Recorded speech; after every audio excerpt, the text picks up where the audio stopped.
5,000, 10,000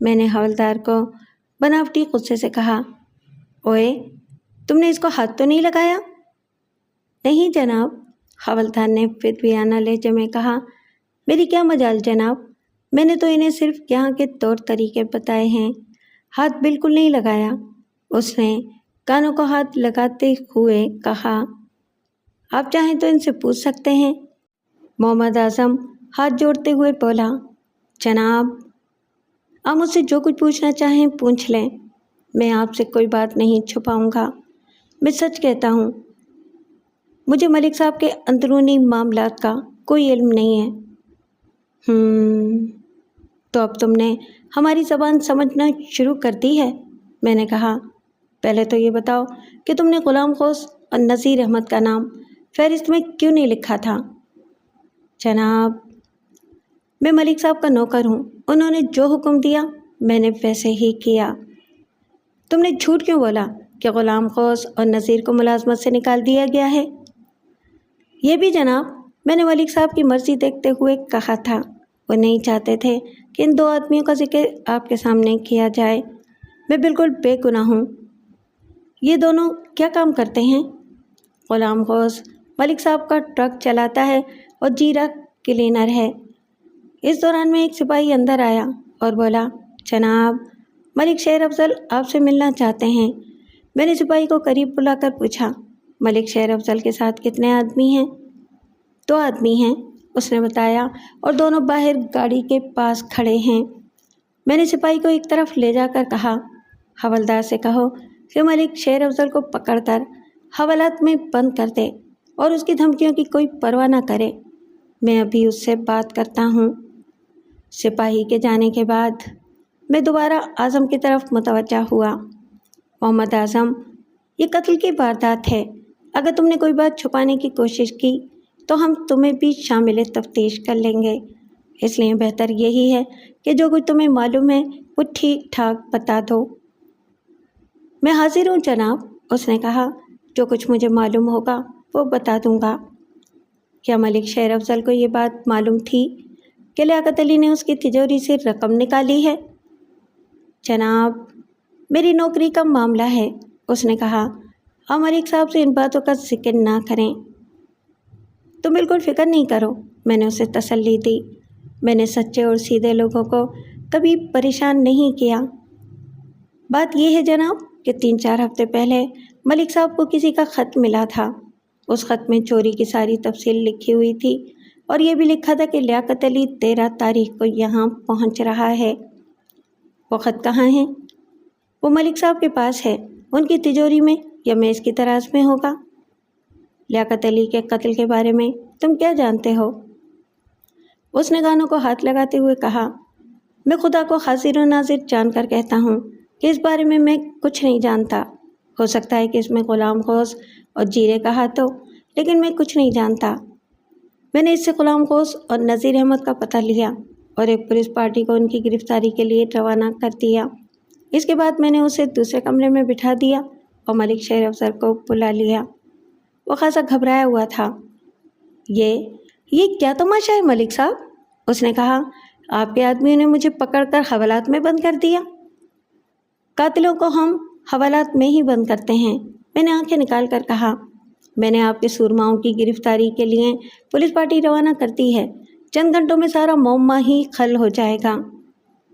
میں آپ کو بتا چکا ہوں کہ اس نے کچھ کہنے کا ارادہ کیا، لیکن پھر جیب سے نوٹوں کی گٹیاں نکالتے ہوئے بولا، یہ میں کچھ رقم آپ کی خدمت میں پیش کرنے کے لیے لایا تھا، اگر یہ کم ہو تو۔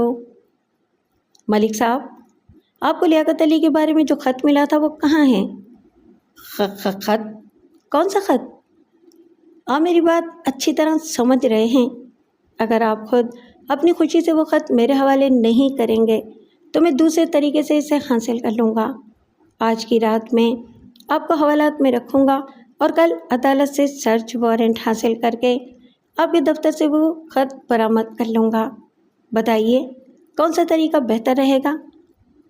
اس نے مجھ پر اپنے تعلقات کا رعب جمانے اور رشوت دینے کی بہت کوشش کی، مگر میں کسی بات سے مروب نہیں ہوا۔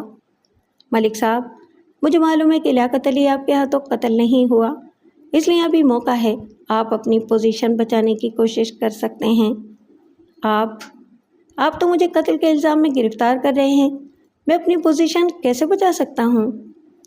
آپ غلام غوث اور نذیر احمد کے خلاف بیان دے کر اپنے لیے وعدہ ماف گواہ بننے کا راستہ ہموار کر سکتے ہیں۔ ایک بات تو بتائیں، لیاقت علی کے پاس تقریباً 60,000 روپے تھے، یہ رقم کہاں ہے؟ وہ حیرت سے میرا منہ تکنے لگا۔ 60,000 روپے؟ مجھے اس رقم کے بارے میں کچھ علم نہیں۔ ملک صاحب، جیسا کہ آپ نے کہا تھا، لیاقت علی واقعی شریف آدمی تھا، اس نے مجبوری کی حالت میں چوری کی تھی، وہ آپ کی رقم واپس کرنا چاہتا تھا، یہ بات مجھے اس کی دوسری بیوی نے بتائی ہے۔ وہ 50,000 روپے آپ کو دینے کے لیے لایا تھا، 8,000 روپے وہ بطور جرمانہ آپ کو دینا چاہتا تھا، اس نے کہا تھا کہ وہ آپ سے معافی مانگ لے گا۔ ان بدماشوں نے مجھ سے رقم کا ذکر تک نہیں کیا، اس نے کہا، اور فوراً ہی اپنی غلطی پر پریشان نظر آنے لگا۔ میرا قتل کے معاملے سے کوئی تعلق نہیں ہے۔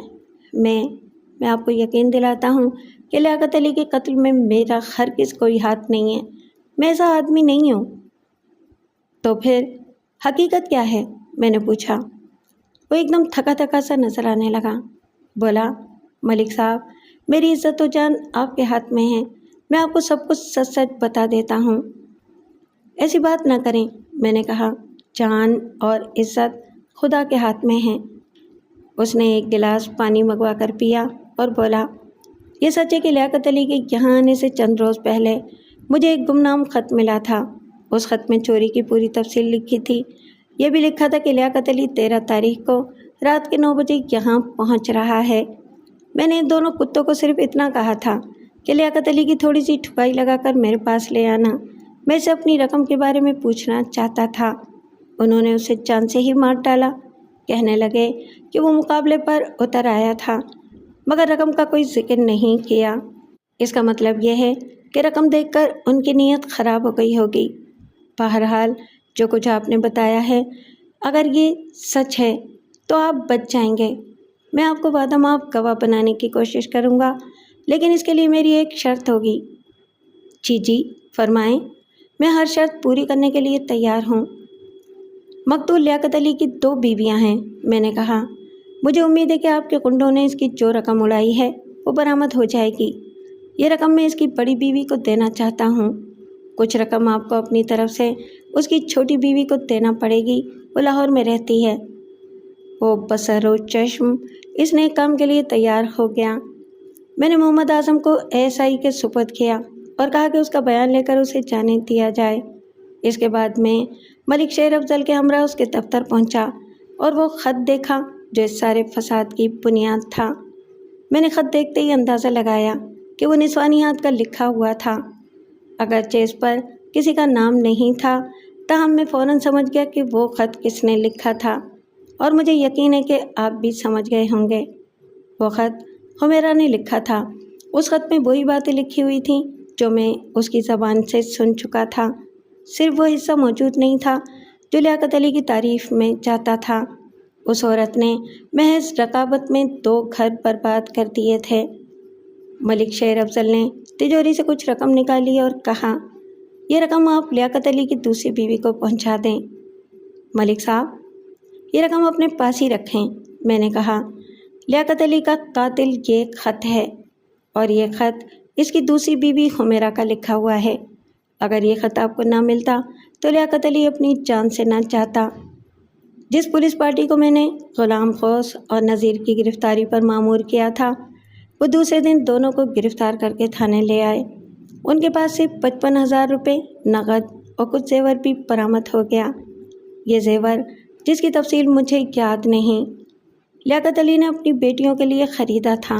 غلام غوث اور نذیر نے اقبال جرم کر لیا۔ اس کے سوا ان کے پاس کوئی چارہ بھی نہیں تھا، کیونکہ مقتول کا لوٹا ہوا مال ان کے پاس سے برآمد ہو گیا تھا۔ انہوں نے اپنے اقبالی بیان میں کہا کہ وہ ملک شیر افضل کی ہدایت کے مطابق لیاقت علی کی کچھ ٹھکائی کرنا چاہتے تھے، لیکن جب لیاقت علی کو یہ پتہ چلا کہ وہ ملک شیر افضل کے آدمی ہیں تو اس نے انہیں رقم نکال کر دکھائی اور کہا کہ وہ ملک صاحب کی رقم واپس کرنے آیا ہے۔ بس یہی اس سے غلطی ہو گئی، رقم دیکھ کر غلام خوش اور نذیر کی نیت خراب ہو گئی۔ وہ لیاقت علی کو کسی بہانے سے جنگل میں لے گئے اور وہاں اسے لاٹھیوں سے مار مار کر ہلاک کر دیا۔ لیاقت علی کی نقدی اور زیورات عدالتی کارروائی مکمل ہونے تک پولیس کی تحویل میں رہنا ضروری تھے، لیکن میں نے خصوصی طور پر اس سامان کا ریلیز آرڈر حاصل کر لیا اور 2 گواہوں کے ہمراہ رحمت بی بی کے گھر پہنچ گیا۔ وہ اتنی بڑی رقم اور زیورات دیکھ کر دنگ رہ گئی۔ اسے اس بات پر یقین ہی نہیں آ رہا تھا کہ وہ سب کچھ اس کا ہے۔ میں نے اس سے رسید پر دستخط کرائے اور واپس جانے لگا تو اس نے کچھ رقم مجھے دینا چاہی۔ رحمت بی بی، یہ سب کچھ آپ کا ہے اور آپ کی بچیوں کا ہے، میں نے کہا۔ یہ آپ کے شوہر کی محنت کی کمائی ہے، اس پر میرا کوئی حق نہیں ہے۔ اگلے روز میں لاہور گیا اور دوبارہ حمیرہ سے ملا۔ رسمی کلمات کے بعد اس نے پوچھا، قاتل کا کچھ پتہ چلا؟ میں نے جیب سے اس کا خط نکالا اور اس کی طرف پھینکتے ہوئے بولا، یہ ہے تمہارے شوہر کا قاتل، تمہارا قاتل خط۔ وہ کچھ نہیں بولی، اس کے چہرے پر ندامت اور تعصب کے سوا کچھ نہ تھا۔ میں نے خط اٹھا لیا اور کہا، ضروری سامان ساتھ لے لو اور چلنے کے لیے تیار ہو جاؤ۔ اس نے حیرانی سے پوچھا، کہاں؟ تمہیں عدالت میں گواہی کے لیے پیش ہونا پڑے گا، میں نے کہا۔ تم اس مقدمے کی اہم گواہ ہو، اگر تم پسو پیش کرو گی تو میں مجبوراً تمہیں گرفتار کر کے لے جاؤں گا۔ خدا کے لیے مجھے نہ لے کر جائیں، اس نے التجا کی، میں وہاں ذلیل ہو جاؤں گی۔ میں نے سخت لہجے میں کہا، اس ذلت کو تم نے خود دعوت دی ہے، اس لیے مجھ سے کسی نرمی کی امید نہ رکھو۔ میں نے پہلی مرتبہ اس کی آنکھوں میں آنسو دیکھے۔ وہ اٹھی اور سامان باندھنے لگی۔